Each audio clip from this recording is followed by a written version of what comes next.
Hi hello नमस्ते, कशा आहेत मैत्रिणींनो? मस्तच राहा. तर माझ्या नवीन रेसिपी चॅनलवर तुमचं स्वागत आहे. पाहू शकता मैत्रिणींनो, इथे मी फ्लावर घेतलेला आहे आणि फ्लावरचे असे छान बारीक बारीक तुकडे करून घेतलेत बघा, अशा पद्धतीने. आणि फ्लावर आपल्याला स्वच्छ पाण्याने धुवून घ्यायचं आहे, 2 ते 3 पाण्याने. झटपट रेसिपी आहे मैत्रिणींनो, बिलकुल पण टाइम लागत नाही ह्या रेसिपीला. पाहू शकता इथे कढईमध्ये मी गरम पाणी व्हायला गॅसवर ठेवलेलं आहे. आणि आपल्या पाण्याला उकळी आल्याच्या नंतर आपल्याला काय करायचं, ह्याच्यात मीठ टाकून घ्यायचे अर्धा चमचा. मीठ टाकून झाल्याच्या नंतर जो फ्लावर मी धुवून घेतलेला तो पाण्यामध्ये आपल्याला टाकून द्यायचंय सर्व. कसं फ्लावरला बारीक किडे बिडे असतात ना, त्यामुळे हे पाण्यात टाकून आपल्याला एक उकळी येऊन द्यायची आणि मग काढून घ्यायचा हो.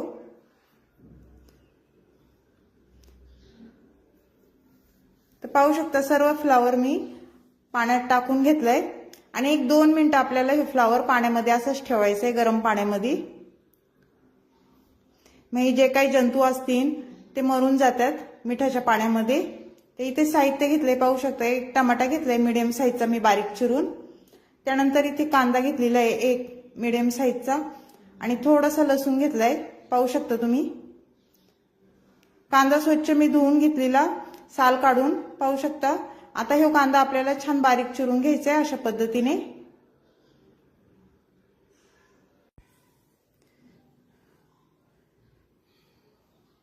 तर मैत्रिणींनो, चॅनल कोणी नवीन असेल तर लाईक सबस्क्राईब करायला विसरू नका. छान छान कमेंट करा. व्हिडिओ कुठून पाहताय कमेंट करून नक्कीच सांगा. व्हिडिओ आवडला तर मैत्रिणींना नातेवाईकांना शेअर करा. तर पाहू शकता अशा पद्धतीने आपल्याला कांदा बारीक चिरून घ्यायचा आहे. खूप झटपट होणारी रेसिपी आहे ही आणि व्हिडिओ खूप छोटासा आहे. संपूर्ण व्हिडिओ पहा. टिफिनसाठी ही रेसिपी तुम्ही आरामशीर करू शकता, घाईमध्ये पण एवढी झटपट होती. तर कांदा आपला छान असा बारीक चिरून झालेला आहे पाहू शकता. त्यानंतर आपल्याला काय करायचंय, हे लसूण मी घेतलेला तो पण आपल्याला बारीक असं चिरून घ्यायचंय. तुम्ही ठेचून पण टाकू शकता किंवा लसणाची पेस्ट करून पण टाकू शकता, पण मी इथे चिरूनच घेणार आहे.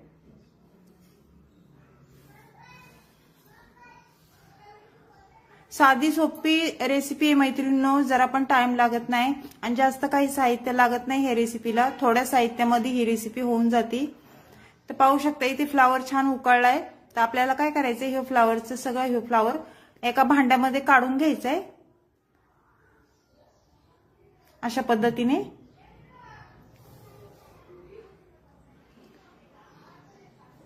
ह्याचा कसा उग्र वास पण येत नाही पाण्यामध्ये उकळल्याच्या नंतर, त्यामुळे पाण्यात उकळून घ्यायचा आणि जंतू वगैरे असेल तर ते पण मरून जातात. किडे असतात बारीक बारीक, आळ्या वगैरे. तर इथे गॅसवर मी कढई ठेवली आणि त्याच्यामध्ये मी 1-1.5 पळी तेल टाकून घेणार आहे बघा. तेल तुम्ही तुमच्या अंदाजे कमी जास्त करू शकता, तुम्हाला जसं तेल लागेल त्याप्रमाणे तेल टाकू शकता. आणि तेल तापल्याच्या नंतर आपल्याला इथे मोहरी टाकून घ्यायची बघा, जिरी मोहरी. जिरी मोहरी छान तडतडल्यावर लसूण टाकून घ्यायचंय. लसूण तेलावर चांगला परतून घ्यायचंय पाहू शकता अशा पद्धतीने. थोडा परतल्याच्या नंतर आपल्याला मीडियम साईजचा कांदा टाकून घ्यायचाय आणि कांदा पण तेलावर चांगला परतून घ्यायचाय पाहू बघा असा.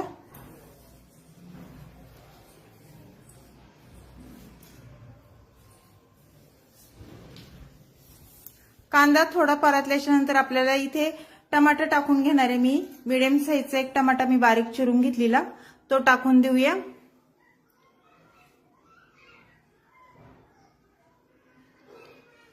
टमाटा पण कांद्यासोबत चांगला परतून घ्यायचा आहे अशा पद्धतीने.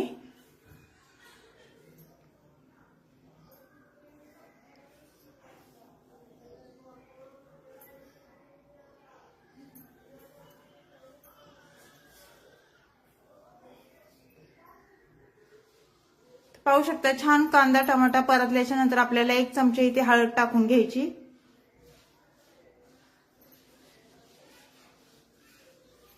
हळद टाकून झाल्याच्या नंतर इथे धना पावडर घेतली बघा मी 1 चमचा. हळद धना पावडर ही तेलावर चांगली परतून घ्यायची अशा पद्धतीने. त्यानंतर इथे मसाले टाकून घेऊया. लाल तिखट घेतले बघा मी 1 चमचा. लाल तिखट ते पण तेलावर चांगलं परतून घ्यायचे. जास्त काही मसाले टाकणार नाही मैत्रिणींनो, थोड्या मसाल्यामध्येच ही रेसिपी होऊन जाते. आणि थोडासा गरम मसाला मी टाकलेला आहे, अर्धा चमचा. हे मसाले चांगले तेलावर परतून घ्यायचे आपल्याला.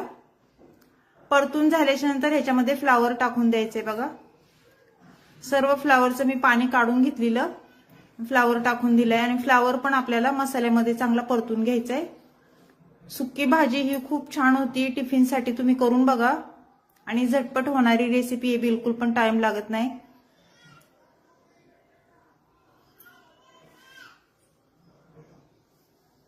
थोडंसं पाणी टाकून घ्यायचे आपल्याला. चवीनुसार मीठ टाकूया.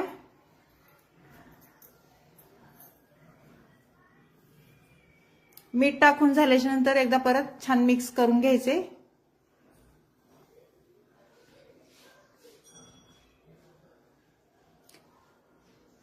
आणि इथे अर्धा ग्लासला पण पाणी कमी टाकायचे. बघा, पाहू शकता, अगदी थोडं पाणी मी टाकलेलं आहे. आणि हे सर्व छान मिक्स एकदा करून घ्यायचे परत एकदा ही भाजी आपल्याला. लाईक करायला विसरू नका मैत्रिणींनो. आणि 1-2 मिनिटं आपल्याला फक्त वाफ काढून घ्यायची. ह्याची झाकण ठेवून घेऊया. 2 मिनिटाच्या नंतर परत झाकण खोलून आपल्याला भाजी चेक करायची. बघा, रंग पण भाजीचा खूप छान आलाय. त्यानंतर आपल्याला इथे शेंगदाण्याचं मी कूट टाकून घेणार आहे. 1-1.5 चमचा शेंगदाण्याचं कूट टाकून घेणार आहे. पाहू शकता, भाजी झाल्याच्या नंतरच आपल्याला शेंगदाण्याचं कूट टाकायचंय, कारण हे शेंगदाण्याचं कूट भाजून कूट करून ठेवलेलं आहे. ते सर्व छान मिक्स करून घेते मी.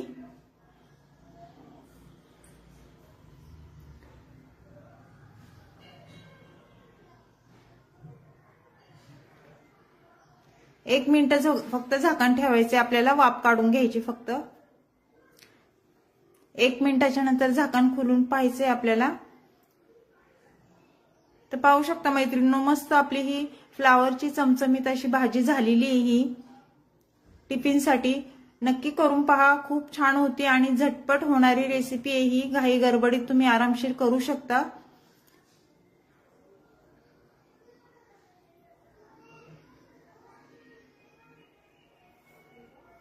तर मैत्रिणींनो, ही रेसिपी तुम्हाला कशी वाटली मला कमेंट करून नक्कीच सांगा.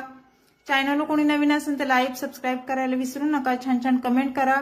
व्हिडिओ कुठून पाहताय कमेंट करून नक्कीच सांगा. आणि अशा पद्धतीने ही रेसिपी तुम्ही फ्लावरची भाजी करून बघा. अशीच रेसिपी घेऊन मी पुन्हा हजर होईन.